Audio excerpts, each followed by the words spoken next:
Universitas Negeri Malang dengan kuliah kebangsaannya akan membangun karakter bangsa lewat budaya, lewat konstitusi kebudayaan dan budaya berkonstitusi yang akan dibawakan langsung oleh yang saya sebut dengan hormat Profesor Dr.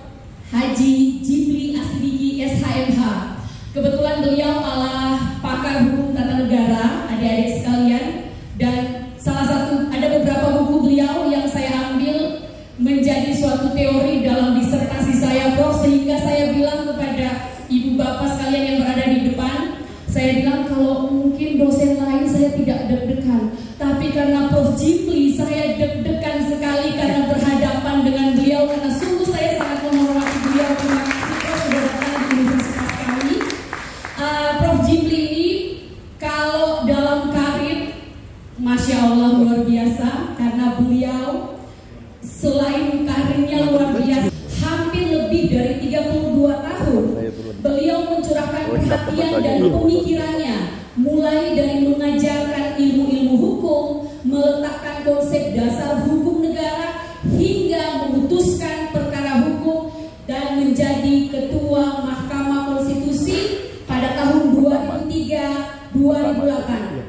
Saya berikan, minta tolong kepada para audiens untuk bisa memberikan aplaus kepada beliau. Selain tersebut, beliau juga pernah menjadi Ketua Dewan Kehormatan Penyelenggara Pemilu, kemudian Ketua Dewan Penasehat Komnas HAM, juga menjadi anggota Dewan Pertimbangan Presiden bidang hukum dan ketatanegaraan, juga pernah menjadi Asisten Wakil Presiden Republik Indonesia, dan juga pernah menjadi Sekretaris Dewan Penegakan Keamanan dan Sistem Hukum yang dibentuk pada masa krisis tahun 1998, luar biasa, dan masih banyak lagi terkait dengan karir-karir beliau, ya. Dan untuk itu saya persilakan kepada Bapak yang saya hormati, Profesor Dr. Haji Jimli Asidiki SHMH untuk membawakan terkait dengan petikan-petikan mengenai konstitusi kebudayaan dan budaya berkonstitusi. Silakan, Prof.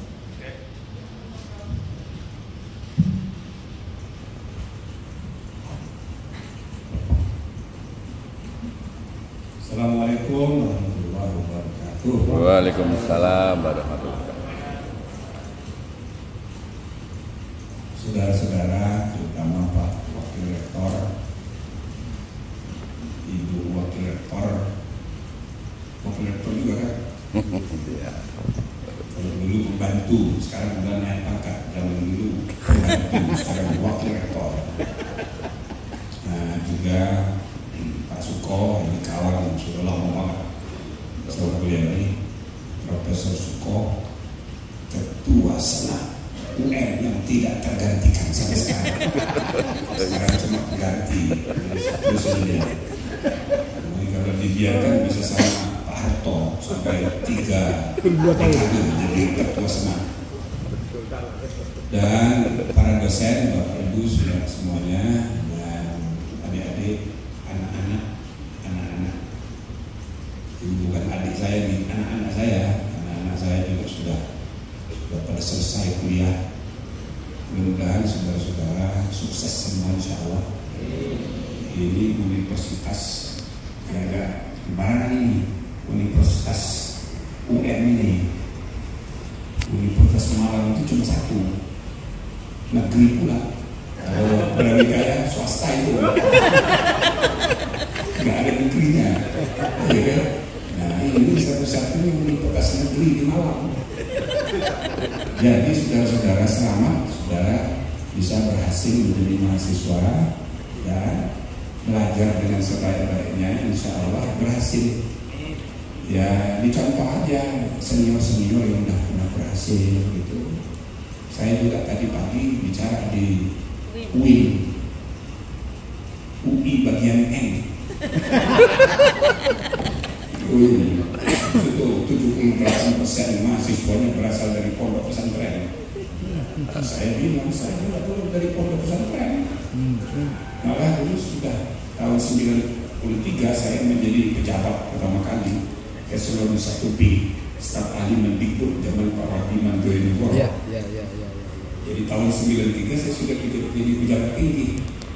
Oh, begitu saya jadi pejabat, kepala sekolah saya dulu waktu saya masih ibtidaiyah datang saja, dia datang minta bantuan. Oh, ya kita sebagai murid kita bantu. Itu kasakuso mencari bantuan supaya saya menghadap ke Menteri Agama, karena madrasah saya itu di bawah daerah. Madrasah. Nah, kata beli cintari Menteri. Tidak berapa lama kemudian Kanwil Departemen Agama Sumatera Selatan tempat saya orang Palembang datang sama saya minta maaf, Pak, mohon maaf ini ternyata sekolah Bapak itu tidak terdaftar. Jadi gimana? Ya karena tidak terdaftar, bisa ya dibantu. Betul kok sedikit. Terpaksa saya. Bisa ya dulu. Tidak terdaftar. Menteri Agama kan? Ya Allah. Zaman dulu zaman Orde Baru kalau menteri kan bisa kasakusuk, akhirnya bisa berhasil. Bisa. SKPN. Iya, Saya mengerti bahwa sekolah saya dulu statusnya itu hanya diridhoi oleh Allah Subhanahu wa Ta'ala. Bisa ya. Tapi saudara tahu dari sekolah yang hanya mendapat ridho dari Allah Subhanahu wa Ta'ala bisa melahirkan orang yang lulus masuk UI. Waktu sebelum saya belum bisa orang dari madrasah masuk universitas negeri, nggak bisa, universitas umum. Itu jalurnya ke IAIN. Saya nggak mau masuk IAIN. Jadi karena ada kerjasama Menteri Pendidikan dan Menteri Agama waktu itu, maka angkatan pertama yang bisa masuk perguruan tinggi umum saya ikut tes, lulus masuk UI, jadi doktor, jadi guru besar, terus jadi pejabat tinggi, terus menjadi pendiri MK dari sekolah yang tidak ketua pertama. Iya. Pertama. Ini saya ceritakan pada saudara-saudara untuk motivasi. Dari sekolah tidak terdaftar aja bisa melahirkan ketua MK. Nah, apalagi dari UN. Satu negeri di Malang. Saudara harus berhasil. Insya Allah, asal bekerja dan belajar dengan sebaik-baiknya. Nah, saya tidak dikasih tahu apa topiknya ini. Ya, saya terima aja. Konstitusi kebudayaan dan budaya berkonstitusi. Kalau judul buku saya itu diterbitkan di Malang juga, dan itu sudah diterjemahkan dalam bahasa Inggris, diterbitkan di Kolombo. Ya kan? Konstitusi kebudayaan, ya, konstitusi kebudayaan, the constitutional culture and cultural constitution. Jadi judul aslinya itu konstitusi kebudayaan dan kebudayaan konstitusi. Dua hal yang berbeda. Satu konstitusi mengenai kebudayaan, yang satu lagi kebudayaan konstitusi. Ya, kalau mau dicari kata kerjanya, kebudayaan berkonstitusi. Nah, gitu kira-kira. Nah, supaya gampang, kita membahas yang kedua ini aja, ya, konstitusi, ya, kebudayaan konstitusi. Bagaimana kita harus membudayakan kehidupan berkonstitusi.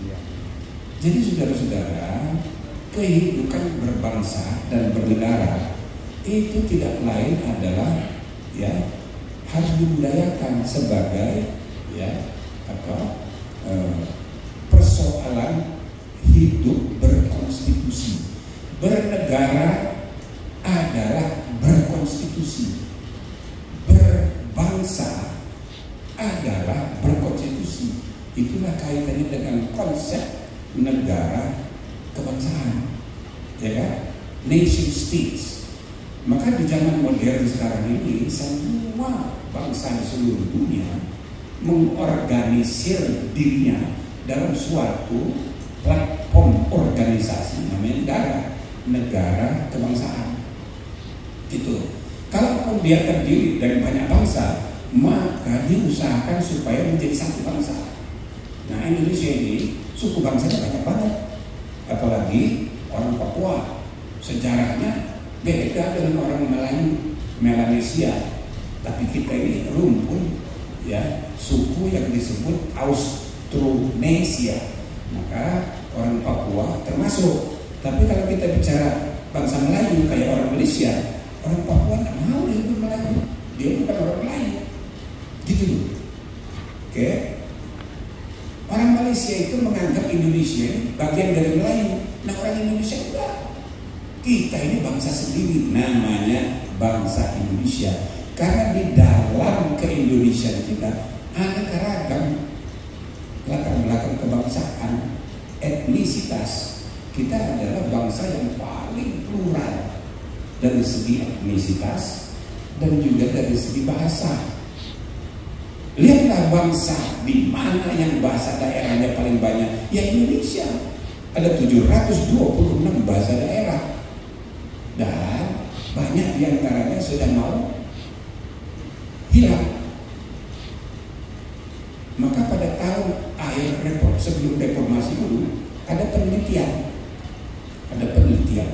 sarjana Prancis meneliti di Papua, ditemukan ada beberapa bahasa yang hampir punah.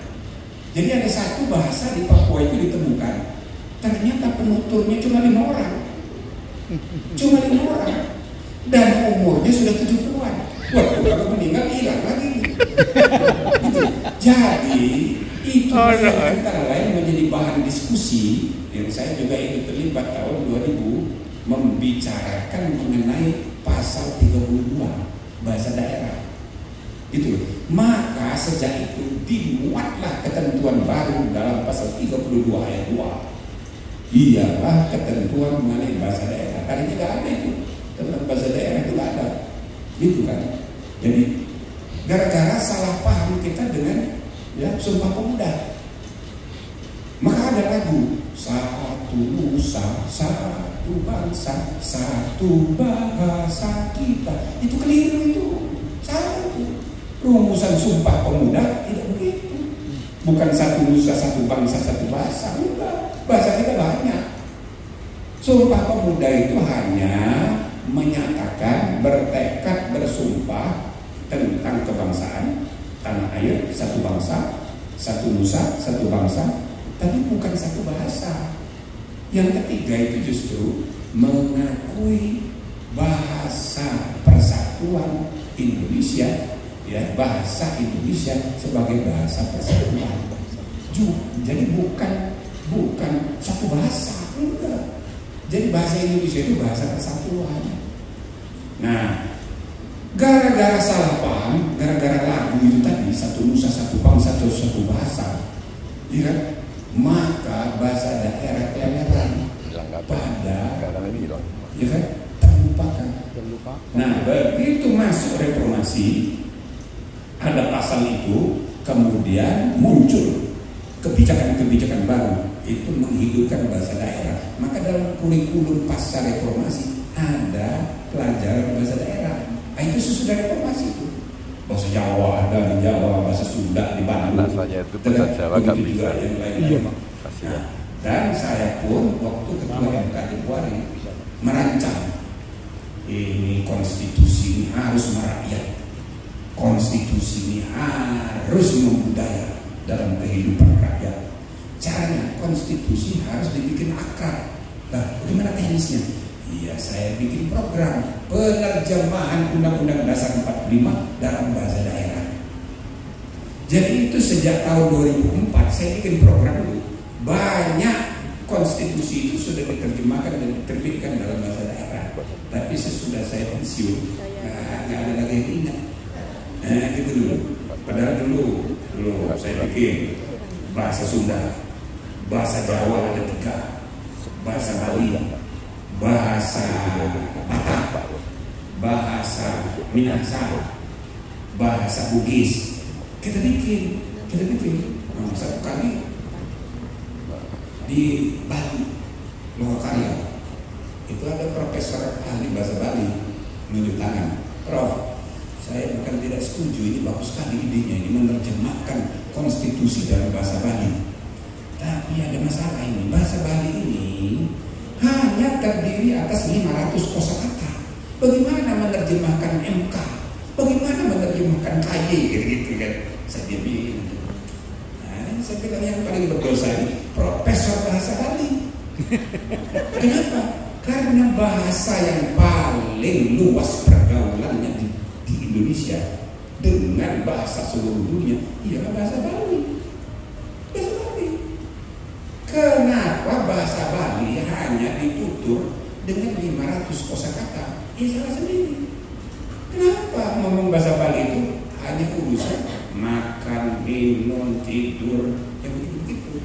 Kenapa tidak dikaitkan dengan ide-ide yang abstrak, ide-ide universal, ide-ide ilmiah? Itu salah siapa? Ya salah ahli bahasa. Tingkat pergaulan bahasa Bali paling luas dengan seluruh Indonesia. Semua. Saya pernah ada teman mantan ketua MK Austria, umurnya waktu itu sudah pensiun, sudah mau 75 tahun. Dia cerita sama saya. Dia bilang setiap tahun saya ini minimal sebulan di Bali. Jadi orang Austria pun biasa itu bergaul dengan bahasa Bali. Kenapa nggak dimanfaatkan? Nah, jadi saya bilang konstitusi ini harus bikin akar dengan bahasa daerah. Bahasa daerah harus dibikin akrab dengan konsep-konsep abstrak tentang tentang Mahkamah Konstitusi, tentang demokrasi, tentang apa gitu. Nah, jadi kesimpulannya saudara, budaya kita dan konstitusi itu harus akrab. Ya? Nah, budaya kita dengan konstitusi yang abstrak dan tinggi kedudukannya itu harus akrab. Tidak boleh dibiarkan jauh. Tidak boleh. Bisa di Aceh itu ada tradisi syair-syair di setiap nagari, Nagro. Itu dulu kita pikir bagaimana pasal-pasal konstitusi itu jadi pantun-pantun biar akrab dengan rakyat. Kenapa mesti begitu? Karena konstitusi kita ini ada 3 aspek pilar dari sistem konstitusi itu yang saya gambarkan di buku saya. 1, constitutional rules. Yang kedua, constitutional institutions.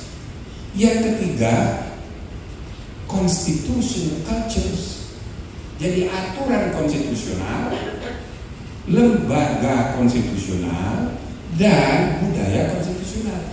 3 hal ini harus kita lihat sebagai pilar yang sangat penting. Yang pertama dari segi aturan, pasal-pasal yang mengatur, misalnya sistem pemerintahan presidentil. Dari mana kita dapat itu? Apa dari kebudayaan Jawa? Enggak ada presiden dalam bahasa Jawa. Dapat itu dari mana? Kita nyontek dari sistem Amerika Serikat, sistem presiden. Itu. Nah, terus ada lagi aturan. Misalnya di undang-undang ini, kita buat undang-undang pencucian uang. Itu bahasa Inggrisnya undang-undang money laundering. Sampai ke Indonesia kita buat namanya undang-undang pencucian uang. Coba cuci uang itu dari mana di bahasa? Cuci uang itu bahasa Sunda nggak ada. Uang kok dicuci? Itu asalnya dari money laundering. Nah, itu juga nyontek dari luar. Nyontek dari luar. Apalagi hak asasi manusia. Mana datang sejarah hak asasi manusia? Dari instrumen internasional tentang hak asasi manusia, ICCPR, kemudian ICOSOC, dan lain-lain sebagainya. Jadi constitutional rules yang ada di konstitusi kita itu sebagian besar itu hasil yang dinamakan transplantasi konstitusional, atau bahasa lainnya cultural borrowings among nations. Ya, peminjaman budaya dari budaya asing, kita pinjam. Gitu. Nah, yang kedua, institusi. Dari mana institusi bernegara kita ini datang? Nah, misalnya nih, Mahkamah Konstitusi. Dari mana itu datangnya? Itu dari perpasung screenshot. Mahkamah Konstitusi pertama dibikin umat manusia itu di Austria tahun 1920. Nah, kita contek namanya Mahkamah Konstitusi. Lagi Komisi Yudisial. Dari mana datangnya? Itu Judicial Commission. Kita nyontek lagi. Bahasa agak ilmiahnya biar nggak terlalu kasar itu, ya, transplantasi konstitusi, constitutional transplantation. Itu dari luar. Kayak sistem presiden tadi, dari luar.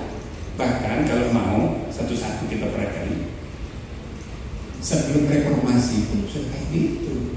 Mahkamah Agung, Mahkamah Agung kayaknya asli kita. Enggak.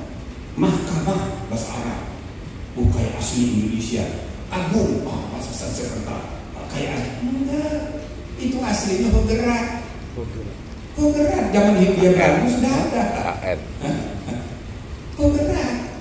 Ada lagi Ratenstad, pengadilan tinggi. Ada lagi pengadilan negeri, Landrat. Waktu Indonesia merdeka, tidak diterjemahkan. Kalau orang sini bilang Landrat. Pristerat. Waktu Indonesia merdeka diterjemahkan jadi pengadilan agama. Jadi itu sudah ada sejak zaman Belanda. Namanya Pristerat. Pris itu pendeta, pengadilan pendeta. Ini cara orang Belanda, dia nggak ngerti. Nah, dia pakai istilah Pristerat. Setelah Indonesia merdeka, kita ganti istilahnya, diterjemahkan pengadilan agama. Boom, itu contekan dari Hindia Belanda. BPK, Badan Pemeriksa Keuangan. Dari mana itu datangnya? Dulu namanya Raad van Rekenkamer. Namanya Raad van Rekenkamer. Kita terjemahkan Badan Pemeriksa Keuangan.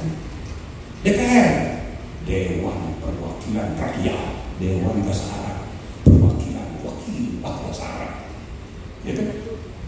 Rakyat, bahasa Arab juga. Kayaknya asli gitu.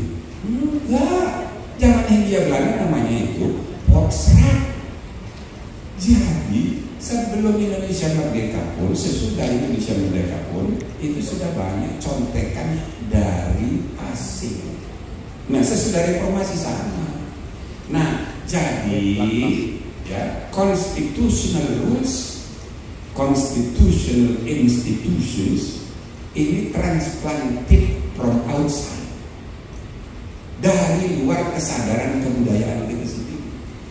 Problemnya adalah ya, ketika ide-ide, ketika pengetahuan kita, bacaan, penglihatan, pendengaran kita lalu menghasilkan ide-ide yang kita tuangkan menjadi rules dan kita lembagakan menjadi institutions, ya kan? Ini nggak nyambung dengan perilaku. Perilaku kita ini kita warisi turun-temurun. Maka antara institutions dan traditions ini diskrepansi, nggak nyambung. Satu datang dari kesadaran eksternal, kelakuan kita turun-temurun. Maka ketika kita pidato demokrasi,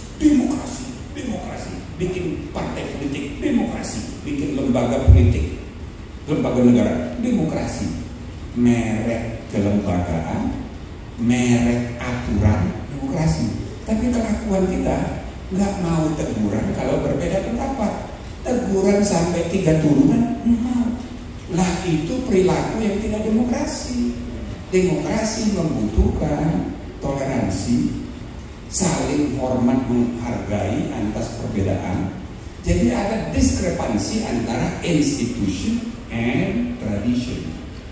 Anti korupsi, pidato galak sekali pejabat, apalagi sebelum jadi pejabat atau sesudah mantan pejabat, galak sekali anti korupsi gitu. Tapi kelakuannya sesudah menjabat korup, tapi dia nggak terasa korup gitu.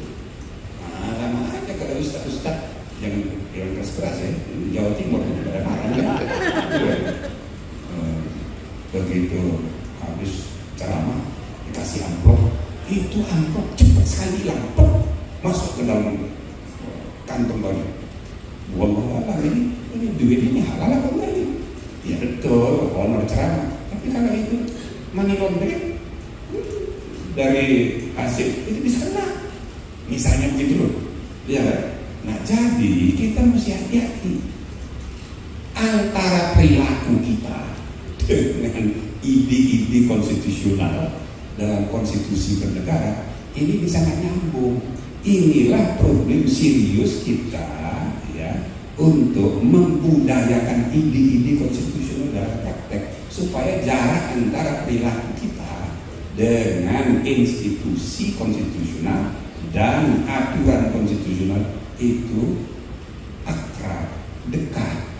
Jadi itulah ya pentingnya kita membudayakan hidup berkonstitusi, hidup bernegara, hidup berbangsa itu tidak lain adalah hidup berkonstitusi.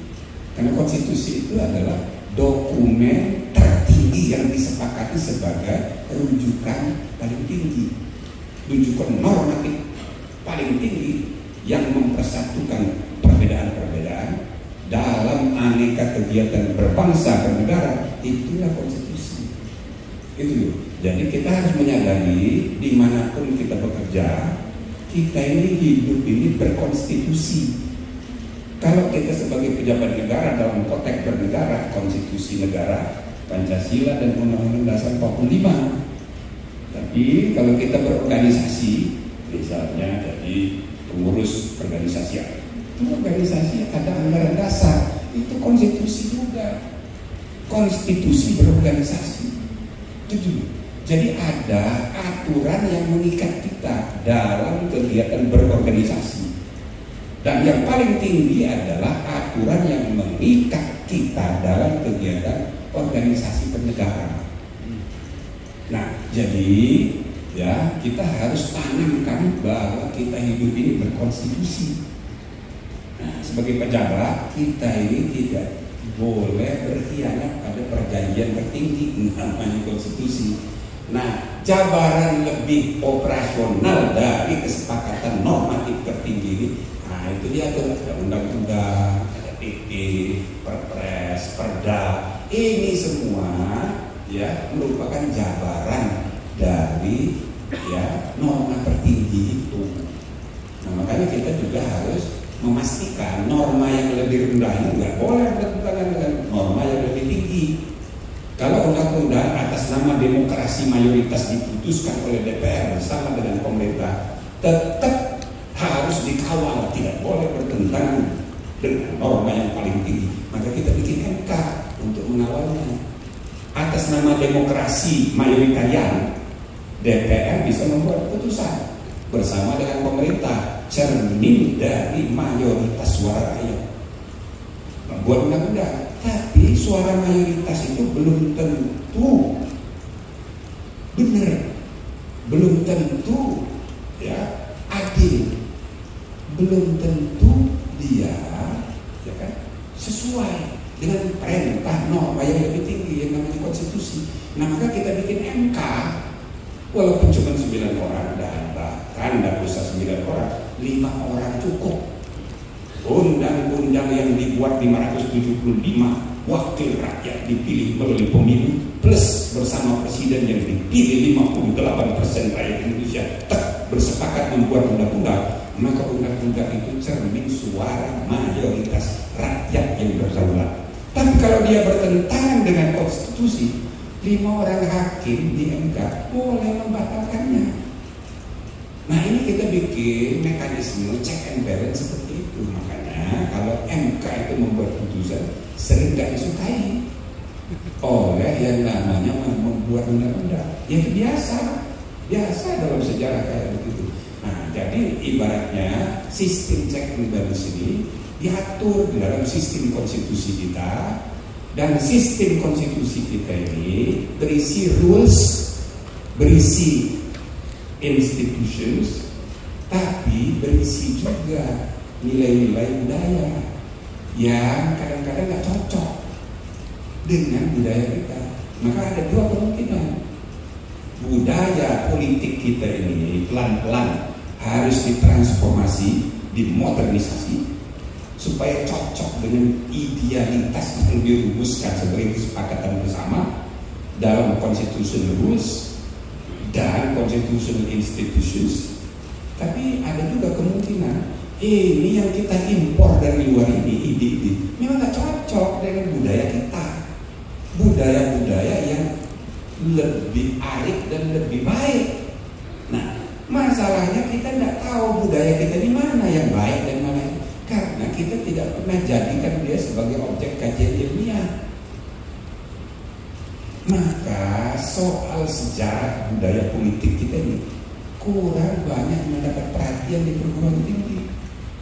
Satu hari saya kasih kuliah umum di Unsra, rektornya teman saya, Profesor Tata Negara. Lalu saya ceramah mahasiswa S2, S3 dan dosen, para guru besar. Lalu saya mengajukan pertanyaan, kenapa kepala desa di Minahasa kok ini orang Minahasa ini? Kenapa kepala desa di Minahasa kok disebutnya hukum tua? Hukum tua. Hukum tua. Saya bilang hampir seluruh kepala desa seluruh Indonesia sebutannya itu kepala desa itu macam-macam. Itu rata-rata feodal. Rata-rata ada pai tua, pokoknya orang yang dituakan, orang yang hebat. Ya kan? Bahkan kalau di Gorontalo disebut ayah anda, jadi dianggap ayah orang tua. Kalau di di Sangihe itu disebut kapita laut, kapten laut, karena setiap pulau kecil ada desa sendiri. Nah, itu kepala desa itu kaptennya. Ada lagi di Maluku Utara disebut Sangadi. Itu Sangaji. Jadi pendek kata kepala desa. Bahkan kalau di Maluku Tengah, Maluku Tenggara disebut raja. Jadi sebenarnya mengenai undang-undang pemerintahan daerah, kepala desa dari Maluku jadi lalu diperkenalkan satu-satu. Namanya siapa? Saya kerajaan, saya kok banyak sekali raja. Jadi kepala desa itu raja di Maluku itu. Nah, lalu saya tanya, kok kenapa di Minahasa kok nggak kayak gitu ya nama kepala desa? Kok malah disebut hukum tua? Bukankah dalam teori modern tentang negara hukum, rule of law, not of man, pemimpin itu bukan orang, tapi aturan hukum. The rule of law kata Abidesi, not of me, pemerintahan oleh hukum, bukan oleh orang. Loh ini kok seperti dipraktekkan di Minahasa. Nama kepala desa itu bukan orang, tapi hukum tua. Nih, jadi yang sangat modern ini. Nah, dugaan saya karena nggak ada kerajaan di situ satu. Yang kedua, ini kalian mayoritasnya kan agamanya Kristen. Hukum itu bahasa Arab.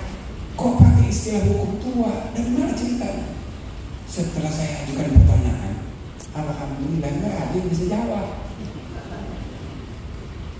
Ini menggambarkan betapa kita tidak punya perhatian mengenai secara politik, budaya politik kita sendiri. Jadi kalau kita bikin paper, kutipannya biar ilmiah, Montesquieu, halaman sekian, terus Abidesi, halaman sekian, kayaknya ilmiah banget dulu, karena mengutip orang asing. Tapi referensi untuk budaya kita sendiri nggak ada. Itulah tanggung jawab intelektual dunia perguruan tinggi untuk mengadakan riset tentang budaya politik kita sendiri. Makanya kalau di UI saya membuat mata kuliah khusus namanya Hukum Tata Negara Adat. Jadi hukum adat itu di bidang tata negara banyak sekali, saudara. Itu di Sumatera Selatan itu pada abad ke-6 itu ada namanya itu ya kan pesirah. Pesirah ini eksekutif, ada yang turun-temurun, ada juga yang pakai pemilihan. Pesirah ini kayak pemerintahan eksekutif, kayak setingkat camat, wedana begitu. Tapi dia ini memimpin 3 lembaga sejak abad ke-4, abad ke-5, zaman Sriwijaya awal. Jadi dia ini memimpin 3 lembaga. Satu, dia memimpin pemerintahan, tapi juga memimpin forum pembentukan peraturan adat. Lalu anggotanya wakil-wakil tokoh-tokoh masyarakat, jadi wakil untuk membuat peraturan adat. Nah, lalu ada lembaga ketiga, namanya pengadilan adat. Nah, yang menjadi anggota pengadilan adat ini tokoh-tokoh, tetua-tetua adat mengadili kalau ada pelanggaran hukum adat. Tapi 3-tiganya dipimpin oleh pesira. Orangnya beda, forumnya berbeda, tapi dipimpin oleh satu orang.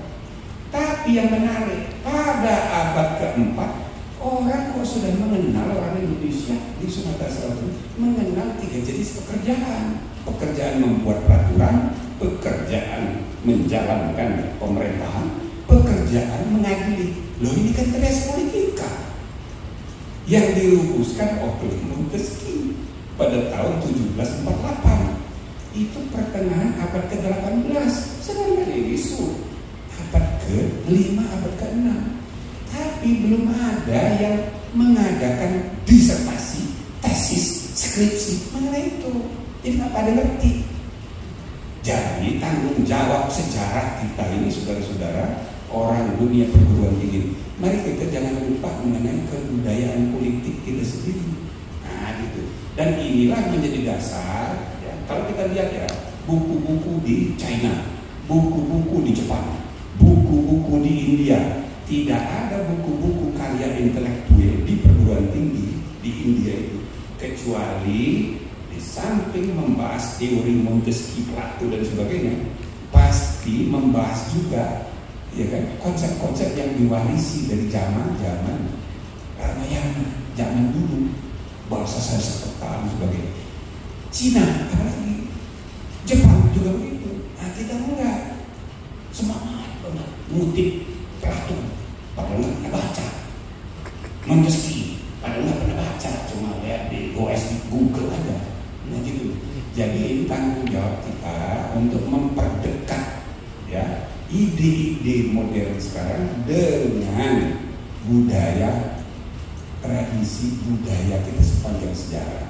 Dan inilah cara kita memperdekat hubungan antara ide-ide abstrak bernegara di zaman modern dengan tradisi budaya kita sendiri. Ini yang saya maksudkan sebagai, ya, konstitusi kebudayaan dan budaya konstitusi. Berkonstitusi itu dia bernegara, tapi di dalamnya ada problem rules, institutions, and at the same time cultures. Kalau dia dibiarkan jauh jaraknya antara kesadaran kebudayaan konstitusi dan kesadaran tentang pengetahuan tentang rules, nggak nyambung. Kita jadi bangsa munafik aja. Pidato anti korupsi tapi korup terus. Pidato demokrasi tapi tidak demokratis. Antara perilaku dan ide-ide pemikiran nggak nyambung. Nah, inilah yang saya kira salah satu yang penting, ya. Kita harus hidup bernegara dengan membudayakan kesadaran berkonstitusi dan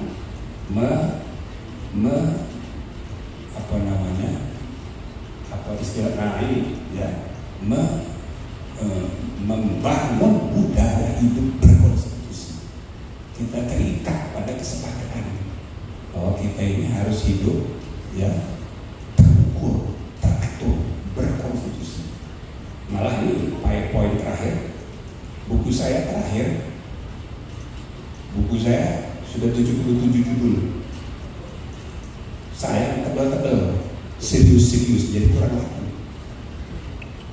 Anak-anak zaman sekarang maunya beli buku romans. Kalau yang tua-tua, buku doa-doa. Jadi buku WhatsApp yang bilang sama saya, Prof, sekarang buku yang laris itu macam apa? Jadi satu buku roman, orang itu. Yang kedua buku doa-doa. Oh, saya tahu yang beli siapa itu. Anak muda yang roman itu. Jadi kalau yang sudah tua-tua di atas 60, itu banyak doa itu. Jadi kalau kampanye saya itu sudah 77 kurang DPR. aku. Nah, sekalian promosi. Ya. Coba saudara, kalau pelit nggak usah beli, ya, tapi pinjam saya akan bisa ikut saja baca di tua baru ke internet. Di situ banyak sekali saya gambarkan, termasuk yang terakhir mengenai etika konstitusi dan peradilan etika. Saya mengkonstruksikan bahwa konstitusi itu bukan hanya hukum tertinggi, tapi juga etika tertinggi. Maka yang kita maksud dengan budaya berkonstitusi, budaya berkonstitusi dalam pengertian konstitusi sebagai supreme source of law dan konstitusi sebagai supreme source of ethics.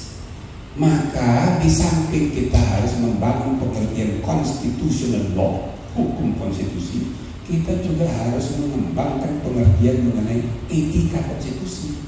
Dua-duanya ini norma tertinggi. Maka undang-undang dasar itu bukan hanya hukum tertinggi, tapi juga etika tertinggi.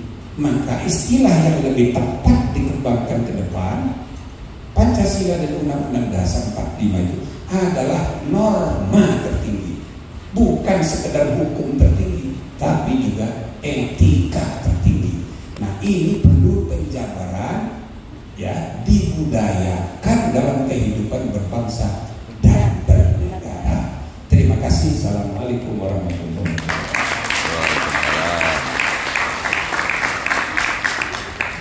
Terima kasih Prof, sungguh sangat luar biasa terkait dengan pemaparan yang diberikan oleh Prof Jimli. Dan untuk itu, karena kita sekarang berhadapan dengan narasumber yang sangat luar biasa, saya berikan kesempatan kepada adik-adik sekalian untuk bisa mengajukan 2 pertanyaan kepada Prof Jimli. Monggo, oke. Yang satu perempuan juga, monggo. Oke. Assalamualaikum warahmatullahi wabarakatuh. Saya Sri Sudarnima, biasa dipanggil Sri Atapani. Saya dari Fakultas Ilmu Pendidikan, Program Studi Pendidikan Guru Sekolah Dasar, calon guru idaman mertua. Wah, luar biasa, calon guru. Idaman mertua, idaman mertua. Sebelumnya saya berasal dari NTT. Kalau teman-teman semua tahunya NTT itu Nusa Tenggara Timur. Kalau saya menyebutnya Nusa Terindah Toleransi. Luar biasa. Terindah toleransi. Sebagai anak yang 18 tahun hidup dan mengenyam pendidikan di sebuah daerah terpencil yang akses pendidikannya masih sangat jauh dari kata baik, saya sangat bersyukur pada hari ini dikasih kesempatan untuk mengikuti kuliah kebangsaan. Oleh karena itu saya meminta kepada teman-teman semuanya untuk kita memberikan apresiasi sebesar-besarnya untuk universitas tercinta kita, Universitas Indonesia. Baik, sebagai seorang mahasiswa, seringkali saya mendengar bahwa stabilisasi politik dan sosial sangat bergantung pada ketaatan masyarakat terhadap hukum dasar negara yang diatur dalam sebuah konstitusi. Ketika warga negara menghormati hak asasi, menaati dan mengikuti proses hukum yang adil, serta menghargai prinsip-prinsip demokrasi yang ada pada sebuah negara, mungkin dapat dikatakan bahwa negara tersebut memiliki sistem stabilisasi pemerintahan dan politik yang adil dan tertib. Pertanyaan saya sederhana, Prof. Bagaimana budaya berkonstitusi dapat mempengaruhi dan menjamin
Tapi ada bagus. Luar biasa pertanyaannya, ada 2 pertanyaan. Monggo yang Mas tadi Kencang khawatir. Iya, di depan sini Pak. NTT ya. Iya.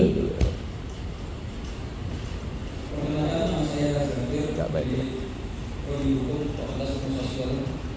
2024. Jadi pertanyaannya kan baru-baru ini kan ramai tentang cuitan Bapak terkait akun buku Bapak itu. Cuitan bapak berarti ya. Tapi kayak gitu. Soalnya maafkan. Makanya dia wah, bagi dia. Ya dihujat.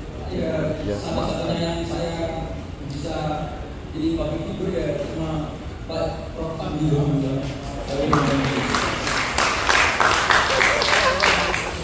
Kan isinya Bapak itu nge-tweet buku Fapa di daerah lain cermin tingkat peradaban demokrasi masih rendah dan keamanan sangat didominasi negatif dan black campaign nyerang pribadi.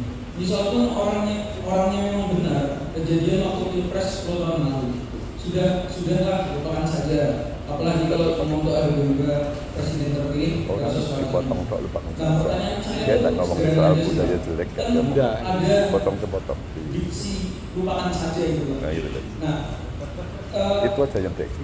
Bapak kan setelah itu juga istilahnya menjelaskan ulang lewat cerita terbaru Bapak bahwa kalimat kita Bapak yang tadi itu tidak boleh dipotong. Nah itu Ya. betul dipotong dulu. Mungkin karena sayanya bodoh ya Pak, jadi kurang Memang paham dipotong. terkait Budaya dulu. diksi. Sudah dilupakan saja. Itu yang betul di Jadi viral. ini memperjelas cuitan Prof yang ada di Instagram ya. Di X. Oh ya, oke. Oke, terima kasih. Masih ada? Oke. Diberikan kesempatan yang saya hormati kepada Prof untuk menjawab langsung 2 pertanyaan yang memang ada terdiri dari 3 dari 2 orang tadi. Monggo Prof. Itu viral. Dia dihujat karena dipotong. 3 pertanyaan Prof dari 2 orang.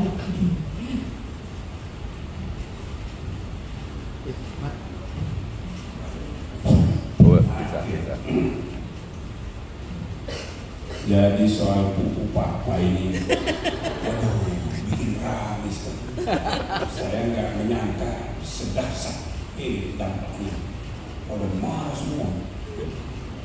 Dan pada awal-awalnya kan belum terlalu ketawa. Benar aku juga ini siapa ini. Tapi lama-kelamaan, penuh ini kayak. 99% memang itu. Udah susah nih lah. Nah, lagi pula kalau yang bersangkutan nggak ngaku, double sama. Iya. Double jadi. Nggak bisa tahu. Kalau nggak ngaku kan jadi bohong. Kalau dia ngaku, Repot. itu kan kurang beradab. Perbuatan tercela Itu bahaya. dari segi etika.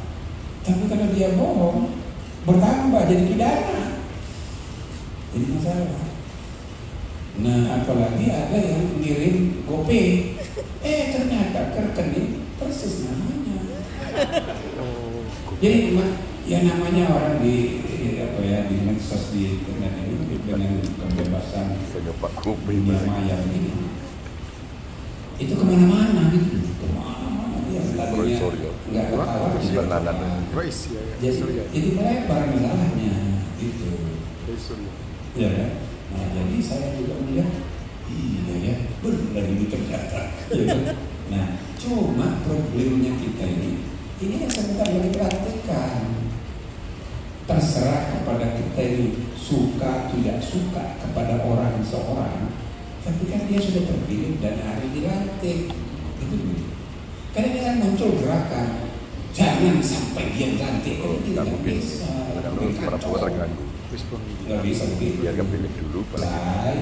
Sedangkan ini kan perlu pembuktian melalui mekanisme peradilan etika untuk secara teknis bisa ditelusuri. Tapi bisa juga yang kedua peradilan pidana karena dia bohong.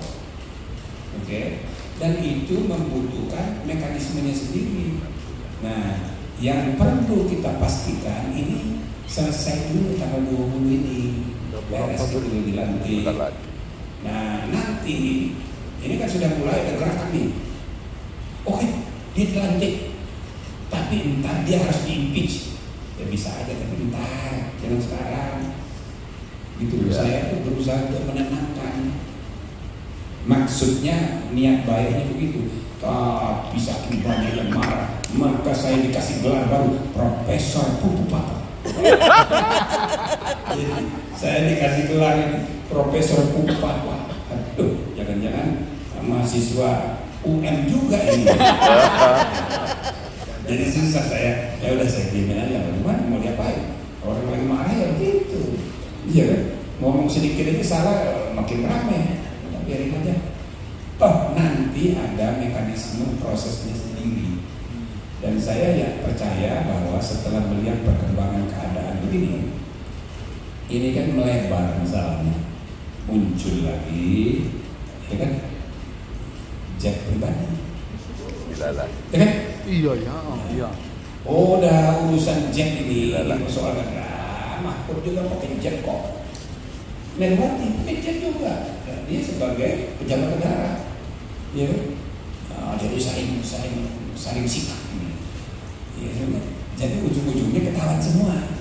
Siapa yang mengambil, siapa yang anu, biarin aja, nggak apa-apa. Tapi ini melebar lagi. Ternyata jet ini ada kaitan dengan perusahaan yang dapat fasilitas tertentu dari wali kota.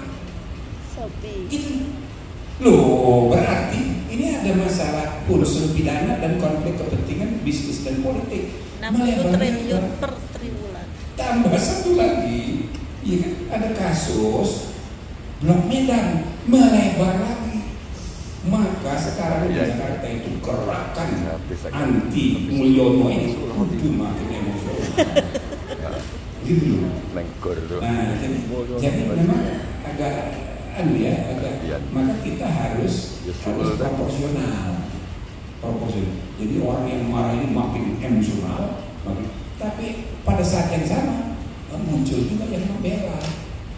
Nah, jadi jangan sampai yang mudah-mudahan akhirnya ketahuan bahwa yang gerakan pendukung 20 September itu hoax, nggak ada itu, nggak benar. Kalau enggak ini bisa adu domba. Nah jadi kalau menurut saya ya yang adil. Dah selesaikan dulu ini 20 Oktober. Nah nanti harus dipasang sini 2 foto. Untuk presiden, untuk presiden. Muncul lagi gerakan. Jangan dipasang foto. Ya, kan? Ya bisa aja nanti lambang Garuda Pancasila cuma 1 foto di bawahnya, jangan di bawah gambar presiden. Ya, kan? Alasannya kenapa? Ya kalau di bawah kan nggak bisa dibuat. Sudah mulai muncul gerakan begitu di mana-mana. Saking bencinya orang, itu ekspresi kemarahan dan kebencian. Ini ada kaitan dengan apa? Kaitan dengan orang ini kan begini, ngono, ya ngono, tidak ngono, gitu kan? Ya orang Palembang belajar gitu. Jangan kelebihan. Jadi di akhir masa serakah lah. Kok partai terbesar bertolak Golkar, pohon beringin, tumbang. Ditebang oleh tukang kayu, gampang sekali menebang tuh. Itu satu. Okay. Lalu tanpa sengaja ini, ya, raja dari Papua ini salah ngomong pula, Raja Jawa. Wah, kemudian ada putusan MK. Begitu putusan MK itu mau dibatalkan pula oleh DPR. Ngamuk semua orang. Dan itu organik kemarahan publik yang tidak terorganisir. Marah semua. Di mana-mana itu. Maka ini kita harus di Surabaya. Saling mengerti. Waduh, ini soal serius, jangan dianggap enteng. Oke, jangan dianggap enteng. Ini orang ini sudah putusan MK, udah enak semua, tapi nggak bisa apa-apa. Akhirnya menang 58%. Semua demokrasi ya yang menentukan siapa yang paling banyak. Dia udah selesai. Nah, tapi ada orang yang masih kecewa. Ini ikut manas-manasin. Jadi kita serba salah. Maka diperlukan kearifan berbangsa dan bernegara.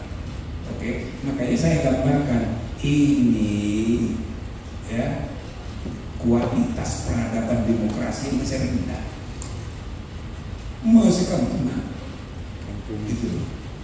Ini kejadian 10 tahun yang lalu, 10 tahun yang lalu. Coba kalau tidak ada masalah-masalah seperti yang tadi saya gambarkan, ini orang nggak lupakan tuh. Itu 10 tahun yang lalu.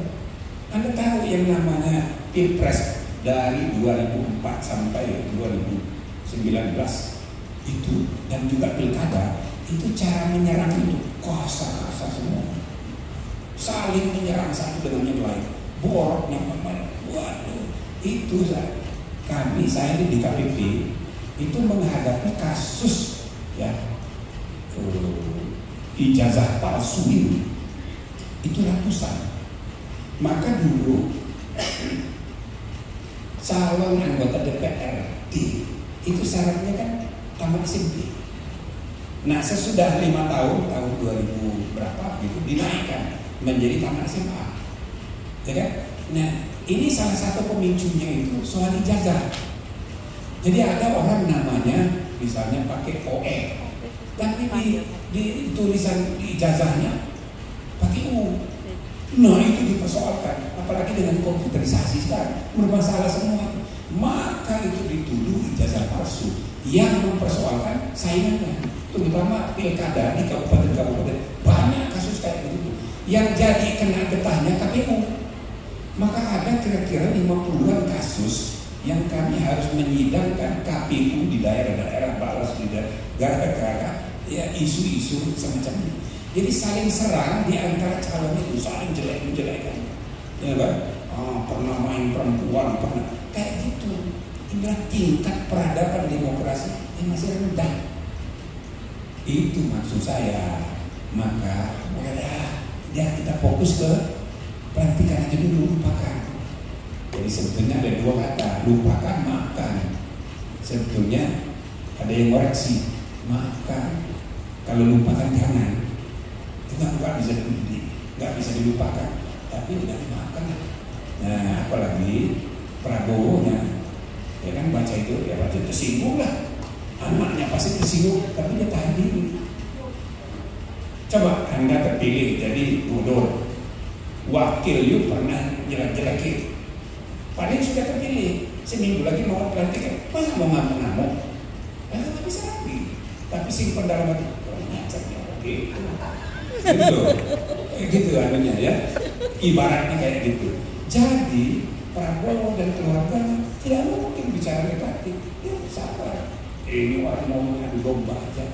Dan memang iya, kelompok yang manas-manas ini yang memang mau domba. Ada yang bilang kami terima Jokowi Prabowo, tapi kita tidak terima beliau. Tidak terima ini kan jadi susah tadi. Bagaimana nanti fotonya? Cuma satu. Coba saya tanya-tanya Pak Rektor nanti. Pak Rektor, nanti fotonya bagaimana? Mau 2 satu? Dalam hatinya, ya udah kita pasang satu aja. Tapi nggak berani dia. Jadi kita Pak Warid ketawa tuh, ya kan? Ya berarti benar tuh dia ketawa. Ya, dalam hatinya cukup satu foto aja. Tapi ntar dia nggak berani pasti dia ganti itu. Tanggal 21 kan itu Pak. Fotonya ganti 21, ya kan? Tanggal 19 dulu, tanggal 21. Nah, Anda saksikan, ya, kasih tahu saya bahwa dia nanti pasangnya cuma satu foto. Tapi jangan tanya berdua. Oh dia setuju sekali satu aja. Cuma resminya enggak, gitu. Ya, jadi harus berpirau dalam urusan politik begini, berpirau. Emosinya banyak sekali. Jadi begitu kira-kira. Tapi nggak apa-apa. Saya dianggap profesor kupu papa. Ya nggak apa-apa, nggak usah marah. Ya kan? Nah, cuma kalau ada yang di Twitter itu terlalu kasar, saya blok aja. Udah ada 100 lebih, kayaknya saya blok tuh. Kayaknya mahasiswa UM juga ada.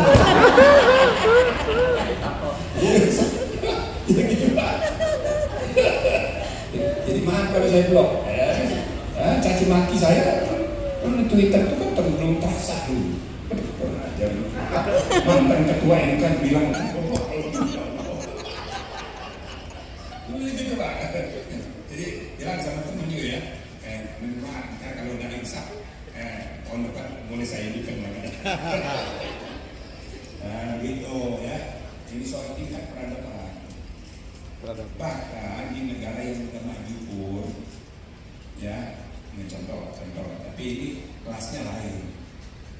Waktu Obama menjadi capres waktu kampanye, ya, ingat sejarah Amerika Serikat 2,5 abad sejarah Amerika Serikat. Amerika itu ya, waktu kampanye Obama dia trennya naik, lalu lawannya membuat itu namanya foto Obama pakai KPI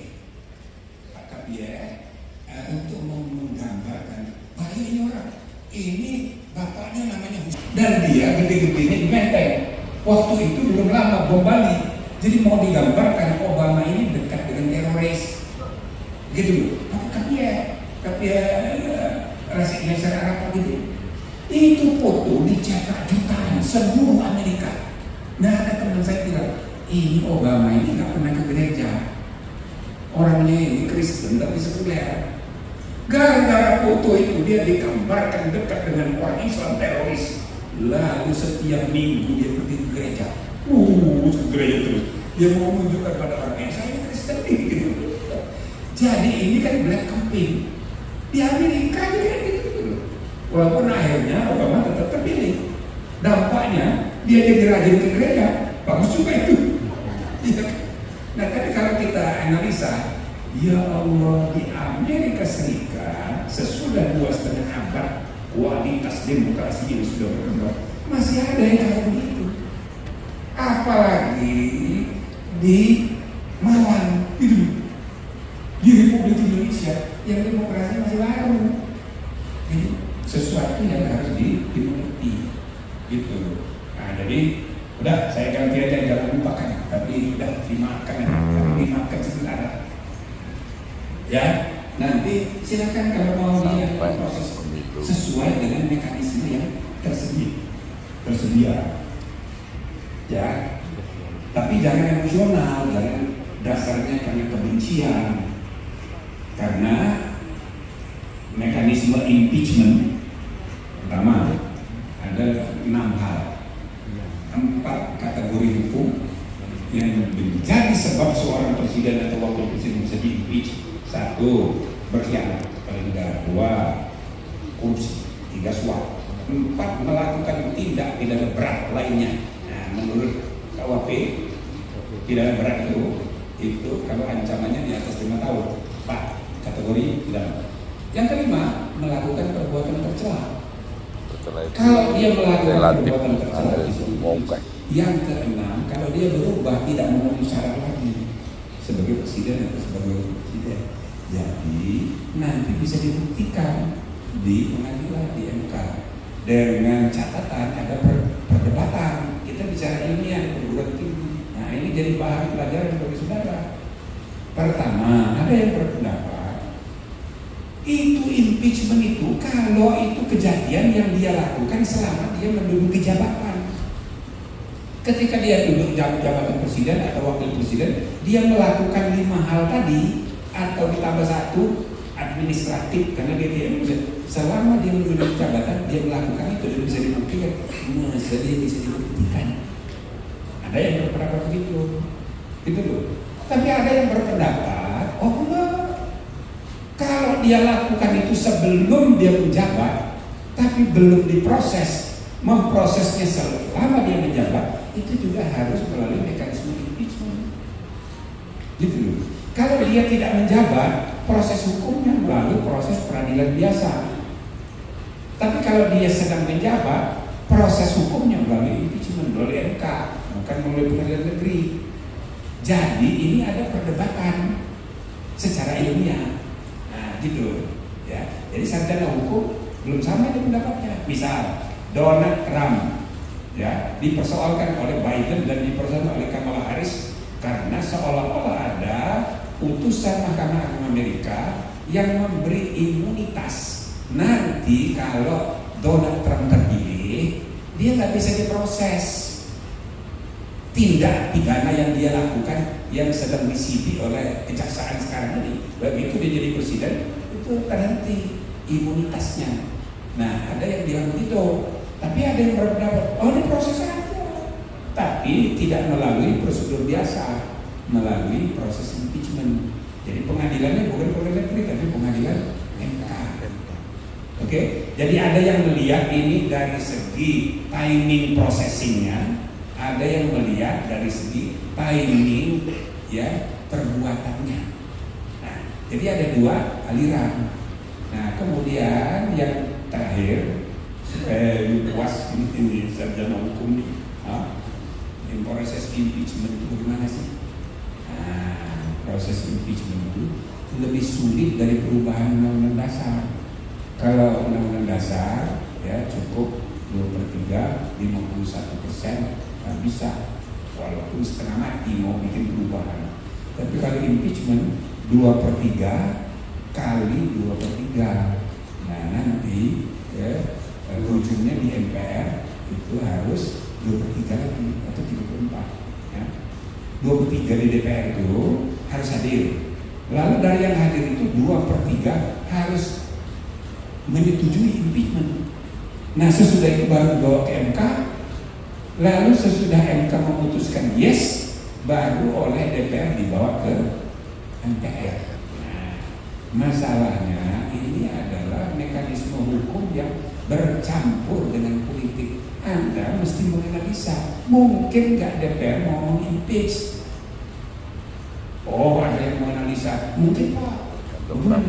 Saya dengar pendapatnya. Tadinya begini, yang punya tanggung jawab moral untuk membela itu cuma 3 partai yang mengusungnya, Gerindra, Golkar, dan Demokrat. Yang lain itu kan datang belakangan, Kim Plus. Jadi kan tidak punya tanggung jawab moral untuk membela. 1, PKB, PKS, Demokrat, tetap mengusung Anies, ya kan? PDIP mengusung 03. Kalau PKB kira-kira, semangat banget dia, ya kan, untuk impeachment itu. Tapi yang Kim Plus ini ada 2 kategori. Mungkin kalau yang 3 yang plus ini, ya kan, bisa diajak oleh PDIP, lah bisa juga. Ini soal hitung-hitungan. Jadi ini masalahnya analisis politik di luar hukum. Tapi ini yang menentukan. Apalagi dia bulan Desember berubah lagi nih, ya, banyak buaya isinya, ya kan? Maka bisa aja dia sebagai partai membela, tapi anggota silakan bebas. Jadi ini analisa politiknya masih panjang.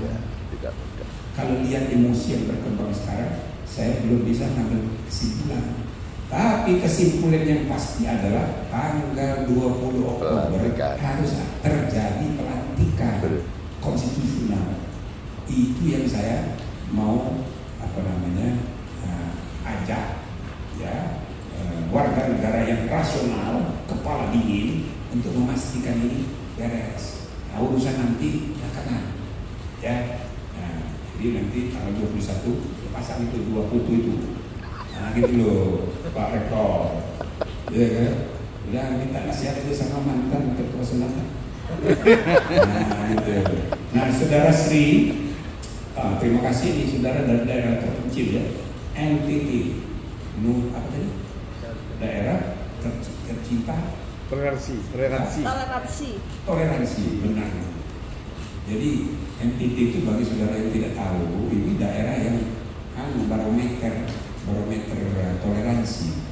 Jadi di sana itu ya banyak orang Katolik karena pengaruh Portugis. Ya, Timur Leste itu kan orang Katolik. Nah tapi begitu Belanda datang, banyak yang beragama Protestan.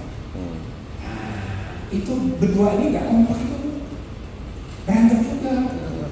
Iya, nah, satu kali saya diundang kayak begini, ceramah di Larang-Tuka, bupati ini cerita sama saya, bupati Larang-Tuka, Prof, ini Pak, Larang-Tuka ini pulau Katolik. Saya kaget dulu, pulau Katolik maksudnya gimana?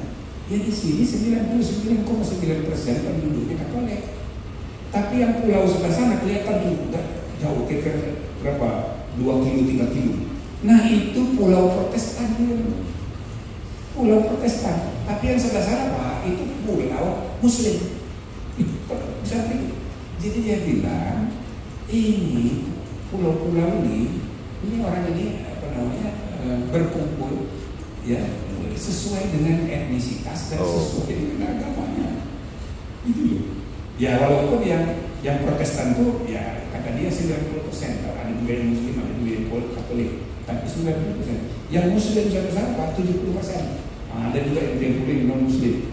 Jadi saya bilang ini entiti betul-betul kayak grup WA. Grup WA. Kebenaran dan persepsi tentang keadilan dan kebenaran itu dikonstruksi di dalam grup. Maka grup sama grup ini kalau tidak berkomunikasi, dia mempersepsi kebenaran dalam dirinya sendiri masing-masing. Maka entiti itu benar-benar laboratorium toleransi. Kan bahaya ini. Kalau nggak ada Pancasila, maka kita. Serius. Inilah yang saya ya membangun pengertian. Indonesia ini adalah pluralisme segmented dan fragmented. Ya, pluralisme kita itu tidak seperti di Amerika, melting pot, bercampur, dua orang mana-mana seluruh dunia. Tapi kita ini segmented dan fragmented. Pluralisme kita ini nggak bercampur, gitu loh. Nah orang Tionghoa ngumpulnya dengan sesama dia. Nah untuk bahasa kita, untuk pendidikan kita inklusif, bercampur. Kayak di Malaysia itu ada sekolah Tionghoa, sekolah bahasa India, sekolah bahasa lain. Maka pembentukan bangsa Malaysia sampai sekarang belum berhasil. Tapi kita dia selesai. Jadi ada perlawanan reformasi itu mulai di sana. Ya di antara kesadaran kita berpancasila ini. Maka suatu hari ya ini harus kita atasi, jangan sampai ngumpul di antara mereka sendiri. Saya suka bercanda dia orang Papua. Kalau bisa kawinnya jangan sama Papua dong. Cari dong pasangan dari Manado. Saya bilang kan sama-sama Kristen nih. Nah dibagi keritingnya untuk anak-anak keriting, tapi putihnya ambil dari Manado. Ada anak yang udah di Malang. Perempuan dan kalau nanti anaknya nanti yang jelek-jelek jadi harus kemana? Rambut lurus, hitam pula. Tidak ada. Ya bangga dengan lurus. Itu penting ya. Sesudah kita merdeka ini kan sudah kawin campur antar etnis, banyak sekali. Nah, istri saya itu juga bukan orang Palembang. Mantu saya ada dari Bugis, ada dari Jawa. Jadi anak cucu saya ini nggak jelas kan? Indonesia. Ada dari Malang, ada dari Jogja, ada dari Bugis. Nah, jadi itu yang harus kita bangun ke depan. Jadi saya kira NTT itu harus jadi sumber pelajaran. Pasal 28, nah gini. Waduh, panjang terang. Gimana? Mau diterang tidak? Pasal 28. Jadi saudara, politik ini ada dua macam. Ya. 5 yearly politics dan day to day politics. Politik 5 tahunan itu di TPS. Kan? Suara rakyat yang berdaulat itu harganya sama. Profesor, doktor sama orang di desa harganya sama. Nah, 5 yearly politik itu adalah formal demokrasi formal. Demokrasi formal. Jadi partai A siapa itu bisa menang ditentukan oleh suara mayoritas. Satu. Nah pertanyaannya, apakah kedaulatan rakyat berpindah ke wakil sesudah pemilu? Jawabannya enggak. Jadi selama 5 tahun kedaulatan rakyat tetap di tangan rakyat. Untuk aspek tertentu secara formal disalurkan ke wakil. Nah kedaulatan yang asli masih tetap di tangan rakyat. Nah itulah tercermin di mana? Di freedom of association, freedom of thought, freedom of expression, kebebasan berserikat, berpikir, berkumpul, berekspresi, berpendapat, secara tertulis, secara lisan, itu tetap ada di tangan rakyat 100% selama 5 tahun. Jadi day to day politik itu nanti ditentukan oleh kelas menengah dan elit. Kalau 5 yearly politik ditentukan oleh semua orang yang sama harganya. Nah, jadi kalau misalnya kita berpendapat, loh kita kan sudah menang, Anda harus bodoh. Nah itu cara berpikir 5 yearly politics. Nanti day-to-day politik itu yang menentukan kebijakan dan sebagainya itu dipengaruhi oleh public discourse, ya, diskursus publik di ruang publik, dan itu ditentukan oleh kelas menengah, terutama mahasiswa dan kaum intelektual, gitu loh. Jadi kalau kalangan intelektual, guru besar dan mahasiswa ribut mempersoalkan sesuatu, mereka yang berkuasa itu tidak bisa bilang, kalian ini kan saya sudah menang. Nggak bisa. Ini harus dengarkan pendapat kelas menengah ini. Demo-demo yang kemarin itu menentukan politik hari-hari. Anda tahu tahun 98 Pak Harto itu menang pemilu tahun 97. Tahun 98 1 tahun kemudian harus mengundurkan diri karena suara elit mahasiswa. Itu tahun 1963 Bung Karno itu dikukuhkan jadi presiden seumur hidup oleh MPRS, dan semua parpol, semua ormas mengeluarkan, termasuk Muhammadiyah, termasuk NU. Bahkan NU memberi gelar kepada Presiden Soekarno sebagai waliul amri, yang dururi bisyauka. Itu gelar itu diberikan sesudah tahun 63 itu Presiden Soekarno diberi predikat sebagai presiden seumur hidup. Gila kan? Tapi semua orang hebat semuanya. Tapi di tahun 65 2 tahun kemudian dia diberhentiin. Suara siapa itu? Suara elit kelas menengah, didorong oleh mahasiswa. Gitu. Hasina Bangladesh itu kan juga hasil pemilu, tapi tidak lama kemudian harus minggat keluar negeri. Ganti sekarang itu oleh Nobelaria nih, siapa namanya? Muhammad. Jadi kelas menengah itu motornya mahasiswa kaum intelektual tidak bisa dianggap enteng. Maka kalau saudara mau berekspresi, monggo, itu hak saudara, boleh. Cuma kalau demo jangan pakai bakar orang, tidak usah bakar mobil. Udah teriak-teriak jangan rusak lah. Tidak apa-apa itu, bagus itu.